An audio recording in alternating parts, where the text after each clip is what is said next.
अस्सलाम वालेकुम नाज़रीन, बायो क्रॉप साइंसेस की तरफ से फ़ाल आर्मी वम किसान आगाही प्रोग्राम में आप सबको खुश आमदीद। मैं हूँ Iffat Naseem, market development research and training officer.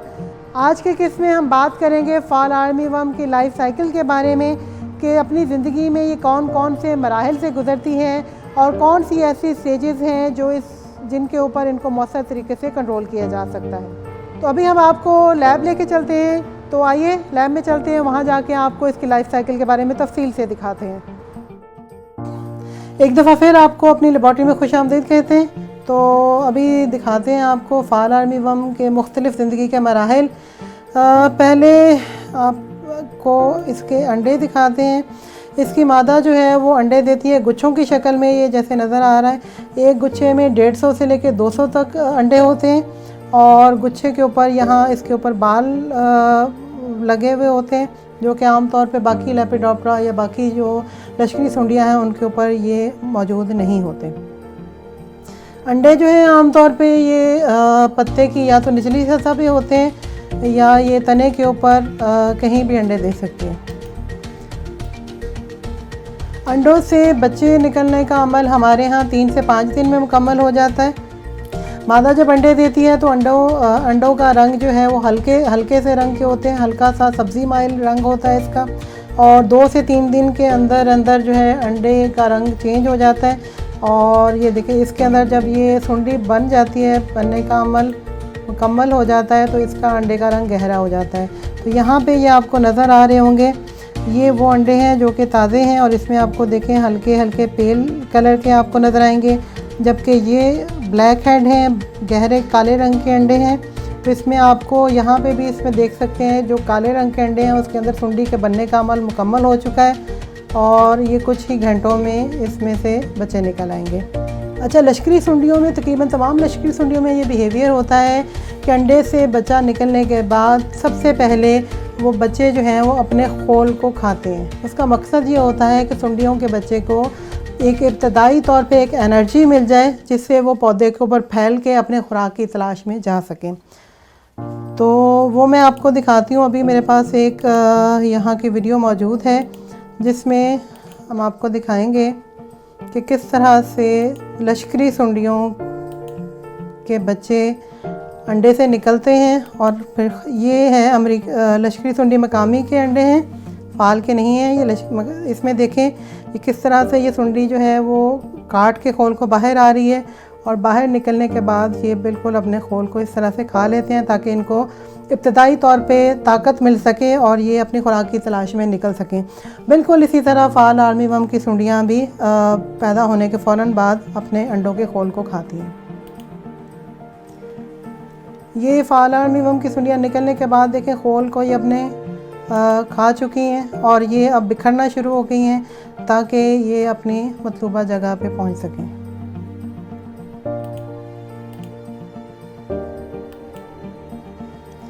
यहाँ पे आप देखें ये फ़ाल आर्मी वम की बिल्कुल नई पैदा हुई सुंडियाँ हैं। अब यहाँ पे एक चीज़ ज़रूर देखिएगा कि ये सुंडियाँ, ये देखें ये इनके खाने से ये सुंडी यहाँ पे खा रही है पत्ते के ऊपर और खाने से ये बिल्कुल ऊपर का हिस्सा खुरचती है, नीचे की झिल्ली यहाँ बिल्कुल साथ लगी हुई है, बिल्कुल सलामत है। तो ये वही साइन है, वही निशानी है जो आपको थोड़ा सा ये बड़ा होता है पत्ता, ये सुंडियाँ बड़ी होती हैं तो आपको पत्ते के ऊपर नज़र आना शुरू हो जाती है। हमारे ब्रोशर में भी हमने ये निशानियाँ डाली हुई हैं, मुख्तलिफ़ जगहों पे हम बताते रहते हैं और एक दफ़ा फिर हम आपको बताएंगे कि ये जो आपके ऊपर पत्ते के ऊपर आपको ये निशानी नज़र आ रही है सुंडी के नुकसान की इब्तदाई निशानी, इब्तदाई नुकसान की अलामत, तो ये बिल्कुल यही चीज़ है कि यहाँ पे देखें इसके खाने से खुरचन से ऊपर वाला हिस्सा इसने खा लिया, नीचे की झिल्ली सलामत है। तो ये पत्ता थोड़ा बड़ा होगा तो ये आपको जब तक ये पत्ता खुलेगा पूरा बड़ा होगा तो ये आपको इस तरह विंडो पेन्स की शक्ल में या मुख्तलिफ़ नुक्तों की शक्ल में आपको नज़र आएंगे। सुंडी जब इब्तदाई तौर पे अपनी एनर्जी हासिल कर लेती है सबसे पहले अपने खोल से, उसके बाद लीफ जो पहला पत्ता है उसके ऊपर हल्के हल्के खुरचन से जब वो इब्तदाई एनर्जी ले लेती है तो पत्ते के सतह के ऊपर फैल जाती हैं, बिखर जाती हैं। वहाँ से किनारे से एक धागा सा रेशम का बना के वो लटकती हैं और हल्की सी भी हवा चलती है तो सुंडी जो है वो एक पौधे से दूसरे पौधे के ऊपर ट्रांसफ़र हो जाती है। यही वजह है कि आपको जब भी फाल आर्मीवर्म का हमला नज़र आएगा तो साथ साथ करीब करीब के सारे पौधों के ऊपर ही तकरीबन हमला होता है। वो तमाम पौधों के ऊपर अंडे नहीं दिए होते। असल में ये सुंडियाँ जो हैं वो इस तरह से एक धागा बना के, जिसको हम बैलूनिंग का प्रोसेस कहते हैं, वो एक पौधे से दूसरे पौधे के ऊपर ट्रांसफ़र होती हैं। अब सुंडियाँ जो हैं तमाम का तमाम नुकसान हमारी फसल को सुंडियाँ पहुँचाती हैं। और सुंडियाँ जो हैं अपनी ज़िंदगी के 6 मराहल हैं जिनको तय करती हैं। अच्छा, एक और मज़े की बात बताऊँ, सुंडियों में एक प्रोसेस होता है जिसको हम जिस मरहला होता है इंस्टार्स का। इसकी ज़िंदगी के कुछ मराहल होते हैं, जैसे इसमें 6 इंस्टार हैं। ये पहला, ये असल में ये हमारी फाल आर्मीवर्म की सुंडी का जो सर का हिस्सा है ना वो उतार देते हैं। तो ये पहली इंस्टार की सुंडी का सर इतना होता है, दूसरे मरहले की सुंडी का सर इतना होता है, तीसरा, चौथा, पांचवा और छठे मरहले की सुंडी का सर जो है वो इस साइज़ का होता है। इस तरह इसमें होता ये है कि जिस तरह से सांप है वो जब उसने बढ़ोतरी करनी होती है तो अपनी पुरानी खाल उतार देता है और फिर दोबारा उसका बढ़ने का प्रोसेस शुरू होता है और वो अपना पुराना छिलका उतारता है और फिर बढ़ता है। बिल्कुल इसी तरह से सुंडियाँ भी एक पहले मरहले में होंगी, खा पी के बड़ी हो जाएंगी, उसके बाद फिर इनकी बढ़ोतरी रुक जाएगी। फिर इनकी मजबूरी है कि इन्होंने अपना छिलका, अपनी खाल को उतारना है और उसके बाद फिर वो अगले मरहले में दाखिल हो जाएंगे। तो इस तरह इस मरहले को हम इंस्टार कहते हैं या सुंडियों का मरहला। तो ये वही इनके सुंडियों के सर के होल हैं जो उन्होंने अपनी खाल तब्दील करते वक्त उतारे थे। अच्छा, इसको बनाते हुए हमने किसी सुंडी को कोई नुकसान नहीं पहुंचाया, ना किसी को मारा है। ये वही है जो कुदरती प्रोसेस में उन्होंने अपनी खाल उतारी और वहाँ से हमने कलेक्ट करके तो ये हमने इसकी साइज़ बनाई। इन 6 मरहलों से गुजरने के बाद सुंडी के जब 6 मरहले पूरे हो जाते हैं तो सुंडी एक नए मरहले में दाखिल होती है, बिल्कुल अपनी हैयत तब्दील कर लेती है। और ये अभी आपको मैं दिखाती हूँ कि सुंडी जो है आम तौर पे लश्करी फाल आर्मीवर्म की सुंडी अपने आप को ज़मीन में गिरा लेती है। ज़मीन पे गिराने के बाद थोड़ा सा ज़मीन के अंदर जाएगी, वहाँ जाके ज़मीन मट्टी के ज़रात को इकट्ठा करके आमतौर पे खोल सा बनाती है और उसके अंदर बैठ के ये अपनी तब्दील करके शक्ल, तो ये प्यूपा बन जाती है। बिल्कुल ये इस तरह से, ठीक है। तो ये इस तरह का प्यूपा बन जाएगी। इस प्यूपे की शक्ल में ये 8 से 10 दिन रहेगी और 8 से 10 दिन रहने के बाद जो है इसमें से जो ही हालात साजगार होंगे तो इसमें से परवाना निकलेगा और निकल के दोबारा अपनी ज़िंदगी के मराहल शुरू करेगा, दोबारा अंडे देगा और दोबारा ये तमाम सिलसिला जारी रहेगा। एक मैंने बात की थी सुंडियों की मराहल की कि 6 मुख्तलिफ मराहल तय करके सुंडी जो है वो पौधे को खाती है और अपनी ज़िंदगी का दौरानिया मुकम्मल करती है।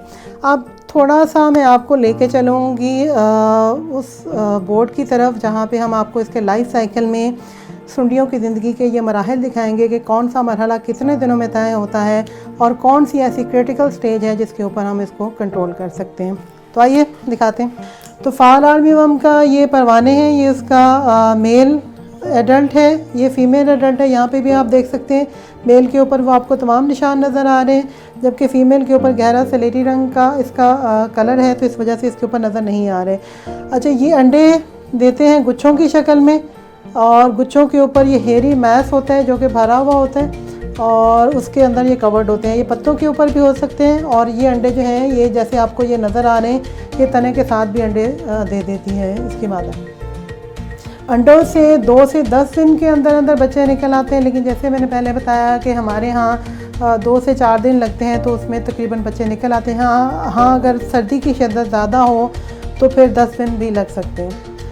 अच्छा, यहाँ पे ये तमाम जो हैं ये सुंडियों के मराहिल हैं जिसमें सुंडी अपनी ज़िंदगी का दौरानिया मुकम्मल करती है। तो बच्चे निकलने के फ़ौरन बाद पहला इंस्टार है जिसको न्यूनेट लार्वी भी कहते हैं, 3 दिन तक है। इसका मतलब है सुंडी पैदा होने के फ़ौरन बाद 3 दिन तक खाएगी, फिर अपनी जल्द बदलेगी और अगले इंस्टार में चले जाएगी, दूसरा इंस्टार शुरू हो जाएगा।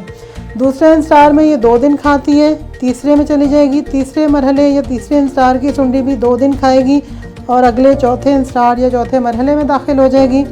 और इसी तरह 5वें इंस्टार की सुंडी 2 दिन खाएगी तो छठे इंस्टार और छठे इंस्टार में सुंडी 4 दिन तक जो है वो खाती है, फसल को नुकसान पहुंचाती है और उसके बाद जो है प्यूपा बना देती है। और प्यूपा जो है वो आमतौर पे 8 से 9 दिन के अंदर अंदर उसमें परवाना निकल आता है, लेकिन कुछ हालात में इसकी प्यूपेशन का दौरानिया जो है वो 21 दिन तक भी बढ़ सकता है। ये डिपेंड करता है सर्दी की शिद्दत कितनी ज़्यादा। अच्छा, यहाँ पे अहम चीज़ जो आपकी तवज्जो चाहती है वो ये है कि जब हमने इसको कंट्रोल करना है तो सुंडी के ये जो 1, 2 और 3 ये 3 मराहिल हैं, ये टाइम, ये वक्त बहुत अहम है। ये वक्त, ये वो दौर है, ये वो वक्त, वो टाइम है जिसमें हम इसको मौसर तरीके से कंट्रोल कर सकते हैं। अगर इस उम्र से तीसरे इंतजार से सुंडी बड़ी हो जाए तो फिर इसको कंट्रोल करना बहुत मुश्किल हो जाता है। तो इसका मतलब है 3 दिन इसके, 4, 5, 6 और 7, टोटल हमारे पास 7 दिन का वक्त है। 7 दिन के अंदर अंदर हमने सुंडी के पैदा होने से लेके 7 दिन की उम्र तक हमने कोशिश करनी है कि स्प्रे का फ़ैसला कर लें ताकि ज़्यादा मौसर तरीके से उसको कंट्रोल किया जा सके। अब इसकी वजह क्या है वो जानना बहुत ज़रूरी है कि क्यों हमें इस उम्र तक ही सुंडी को कंट्रोल करना है। वजह इसकी ये है कि इस उम्र की सुंडी पौधे के ऊपर घूम फिर के खाती है, अंदर छुपी हुई नहीं होती, कोम्पल के अंदर घुसी हुई नहीं होती। तो जब हम स्प्रे करते हैं उस वक्त जो है वो इसीलिए टारगेट बन जाती है हमारी स्प्रे का। लेकिन जब सुंडी इस चौथे मरहले में दाखिल हो जाती है तो फिर इसके खाने का तरीका जो है वो बदल जाता है, इसका बिहेवियर बिल्कुल चेंज हो जाता है।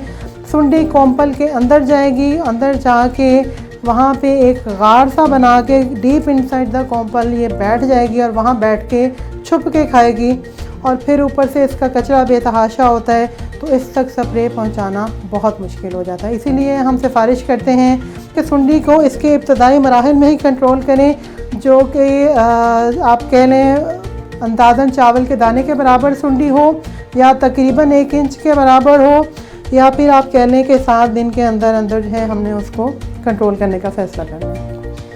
तो ये थी हमारी आज की एपिसोड जिसमें हमने बात की सुंडियों के लाइफ साइकिल के बारे में और उसकी क्रिटिकल स्टेज जिसके ऊपर उसको कंट्रोल किया जा सकता है। अगली किस्म में हम इंशाल्लाह बात करेंगे कि इसकी नुकसान की कौन सी इब्तदाई अलामात हैं जिनको हम पहचाने, खेत में जाके हम किन चीज़ों को देखेंगे अपनी फसल पे ताकि हम बर वक्त स्प्रे का डिसीजन कर सकें, और कौन सी ऐसी चीज़ें हैं जो इनका हम मैनेजमेंट, फाल आर्मीवर्म की मैनेजमेंट करते हुए ख्याल रखेंगे। बहुत शुक्रिया, अल्लाह हाफ़िज़।